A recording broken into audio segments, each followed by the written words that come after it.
So Sam sold hay from the fourth cutting to a couple of different people last week or throughout the week, and then a guy came and looked at it yesterday and said he would take everything that was left. So there goes the last of the fourth cutting, and he took some of the third cutting bales as well. So that's kind of cool that that's all done.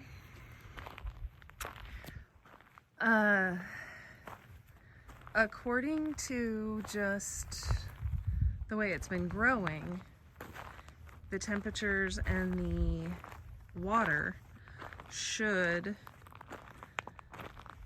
be enough that in approximately 3-ish weeks we could have a fifth cutting. One thing that I didn't know about or really think about was that you have to leave, like, you don't want it to be too short over winter. The temperatures in the afternoon are still warm enough that we should get good growth. The temperatures overnight are starting to drop down. This last week, a couple of days, they were in the 40s, like high 40s, like 48, something like that. So I don't know how the swings in temperature affect it. Like, is it just the heat that affects it, or getting colder overnight, does that do something to slow it down? And then you don't want it to be too short over winter. So this has been, let's see, we pulled it off the field last Friday. So it's been a week. This is a week of regrowth. And I feel like it's coming back pretty well. I know, like, this is the kind of the patchy spots on the edge of the field. As you get farther into it, it gets better, obviously.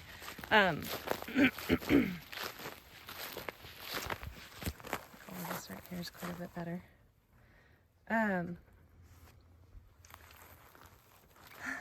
So when we planted this time last year, what we needed in order for the alfalfa to make it through the winter was it had to have, I think, 3 leaves, which obviously it did. It was fine.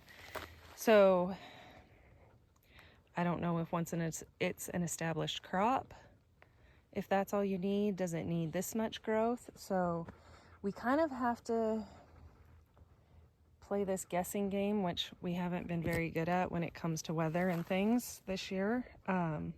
When is it gonna frost? Because I guess once it frosts, then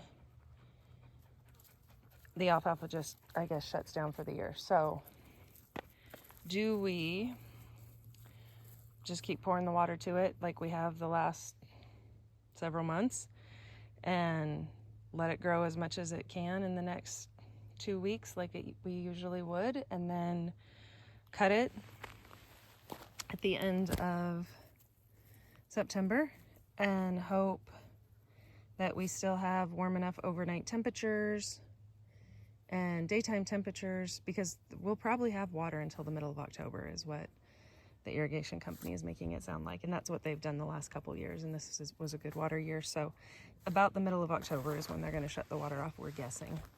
So yeah, do we cut it early so that it has a couple extra weeks to grow and leave it a little longer over the winter? Do we don't know. That's so when we figure it out, I will let you know. If anyone has any thoughts or suggestions, feel free to let me know. Yeah, so we're just trying to watch. The forecast is anybody's guess, and it only goes out 10 days. So we'll just keep watching the forecast. It looks like the daytime temperatures are going back up into the upper 80s and 90s, and then so that means the overnight temperatures are coming back up into the mid to upper 50s, maybe low 60s. So we're definitely good for the next week and a half or so. So we'll just play it by ear and see how it goes.